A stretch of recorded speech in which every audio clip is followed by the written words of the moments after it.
बिस्मिल्लाहिर्रहमानिर्रहीम अस्सलाम वालेकुम। आज की वीडियो में हम आपको बताएंगे कि नेगेबान एप्लीकेशन को आप लोग किस तरीके से डाउनलोड कर सकते हैं। बहुत से दोस्त इंतज़ार कर रहे थे कि ये एप्लीकेशन प्ले स्टोर में कब तक आ जाएगी, तो फाइनल ये आज एप्लीकेशन प्ले स्टोर में लॉन्च हो चुकी है। इसका यूज़र पासवर्ड भी आपको मिल जाएगा। अपनी वीडियो शुरू से लेकर एंड तक देख लेनी है।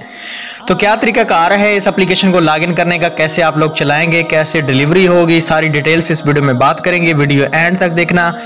अगर आपने हमारे चैनल को अभी तक सब्सक्राइब नहीं किया तो चैनल को सब्सक्राइब करें ताकि हर आने वाली वीडियो आपको यूट्यूब पे बर वक्त देखने को मिलती रहे।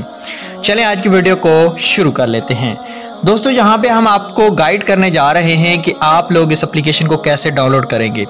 आप लोगों ने प्ले स्टोर में आके सर्च करना है नेगेबान रमज़ान पैकेज सन 2024। पंजाब IT बोर्ड ने ये एप्लीकेशन तैयार की है। तो ये आप जैसे सर्च करेंगे तो आपको प्ले स्टोर में एप्लीकेशन मिल जाएगी। आपने गौर से इसको देख लेना है, ये आपको मिल जाएगी। उसके बाद आपने इसको ओपन कर लेना है। ओपन करने के बाद जिस भी कस्टमर को या भाई को या मेरे सब्सक्राइबर को इसका लॉगिन चाहिए हो, वो नीचे एक मैंने ग्रुप दिया है, उसको ज्वाइन करके हमारे ग्रुप में आ जाएगा तो उसको लॉगिन दिया जाएगा। Thanks for watching. अल्लाह हाफिज़।